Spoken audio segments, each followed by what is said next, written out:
श्री गणेशाय नमः, श्री सरस्वती नमः, श्री कृष्णाय नमः। देखिए, आज आपको श्रीमद् भागवत महापुराण के 10वें स्कंद का 67वां अध्याय श्रवण कराता हूँ। प्रेम से मन लगाकर श्रवण कीजिए। 67 में बलराम जी रेवतगिरी पर जाए, नारी न संग क्रीड़ा करत, हनो द्विविध कपिराय। राजा परीक्षित बोले कि हे ब्रह्मन, अद्भुत कर्मा अनंत प्रमेय बलदेव जी ने जो जो चरित्र किए उनके सुनने की फिर मेरी अभिलाषा है। सो कृपा करके मेरे सम्मुख वर्णन कीजिए। श्री सुखदेव जी बोले कि हे राजा परीक्षित, नरकासुर का मित्र, सुग्रीव का मंत्री और मयंद का भ्राता बड़ा पराक्रमी कोई वानर द्विविध नाम से प्रसिद्ध था।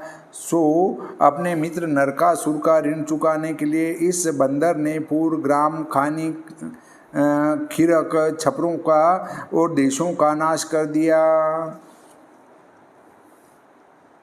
यहाँ एक शंका होती है कि द्विविध नाम वानर श्री कृष्ण का बड़ा प्यारा था, तब सब वानर तो त्रेता में स्वर्ग को चले गए और द्विविध को श्री राघव जी स्वर्ग क्यों नहीं ले गए?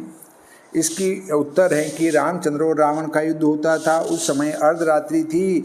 द्विविध नामक वानर रामचंद्र से बिना पूछे अपनी सेना लेकर रावण के मंदिर में घुस गया और बहुत सी रावण की रानियों को पकड़कर नंगी कर दिया और मारा भी। कुछ देर पीछे श्री मर्यादा पुरुषोत्तम जो श्री रघुनाथ जी थे, उनको यह खोटा कर्म द्विविध ने किया ऐसा जान पड़ा। तब उसी समय श्री रघुनाथ जी ने अपनी सेना से उसको निकाल दिया। द्विविध ने पीछे से अपने मोक्ष होने के लिए श्री रघुनाथ जी से विनय की। तब रामचंद्र जी ने कहा, द्वापर में तेरी मुक्ति होगी। शेष जी तुमको द्वापर में मारेंगे, तब तेरी मुक्ति होगी। इसलिए द्विविध को बलदेव जी ने मारा और त्रेता में स्वर्ग को नहीं गया।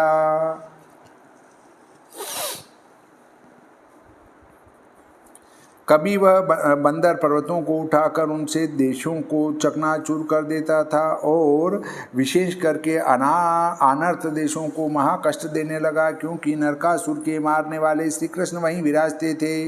10,000 हाथी के बल वाला द्विविध बंदर समुद्र के बीच में खड़ा होकर भुजाओं से जल को उछला था। समुद्र के तट पर जो देश थे उनको डुबाने लगा।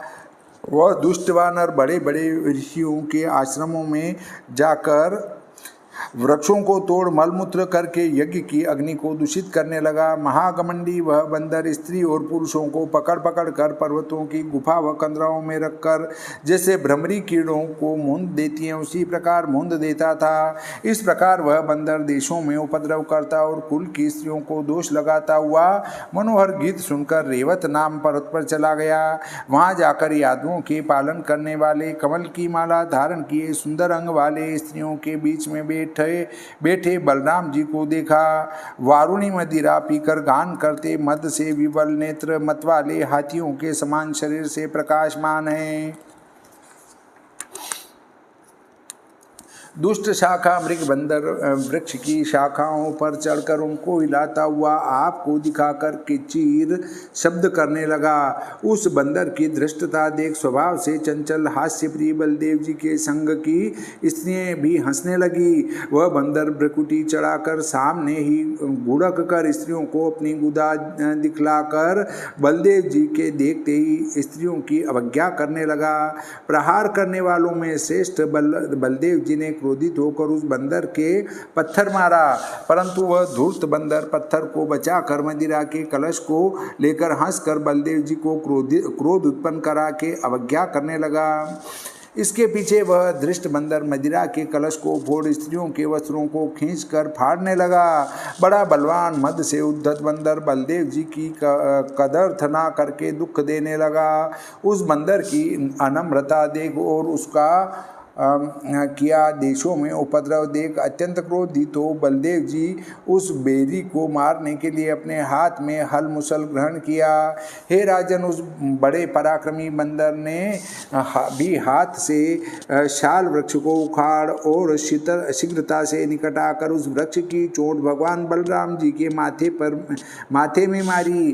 पर्वत के समान माथे पर पड़ते हुए शाल वृक्ष को भगवान बलराम जी ने बलपूर्वक पकड़ लिया और और अपने मुसल को घुमाकर उस बंदर को मारा। मुसल से उस बंदर का सिर फूट गया। तब जल प्रवाह के समान रुधिर की धारा बहने लगी, जिससे वह गेरू निकलते पर्वत के समान शोभायमान होने लगा।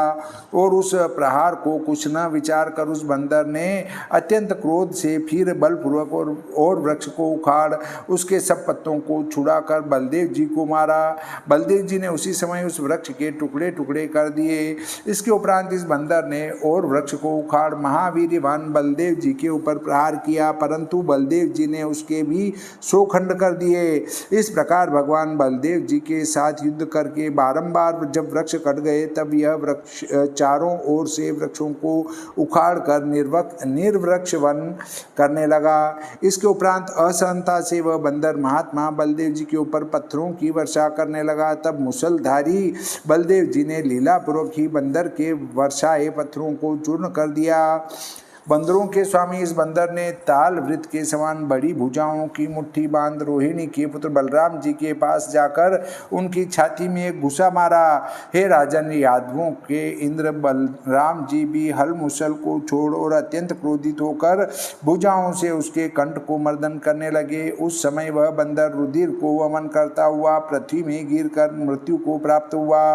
हे कुरु शार्दुल, जिस समय वह बंदर गिरा तब जैसे जल में नाव कांपती हैं, उसी प्रकार टंक और वृक्षों सहित वह पर्वत कांपने लगा। आकाश मार्ग में देवता सिद्ध मुनीश्वर फूलों की वर्षा कर जय शब्द और नमः शब्द और भले भले शब्द कहने लगे। इस प्रकार जगत के नाश करने वाले बंदरों को मार और जनों से स्तुति को प्राप्त होकर ऐसे भगवान बलदेव जी अपनी पूरी द्वारका में आए। श्रीमद्भागवते महापुराणे दशम स्कंदे उत्तरार्धे भाषा टीकायां द्विविध वधू नाम सप्तषष्टितमो अध्याय। श्री बजरंगबली की जय, श्री गणपति जी महाराज की जय, श्री कृष्णचंद्र भगवान की जय, श्री रामचंद्र भगवान की जय, श्री सरस्वती मैया की जय।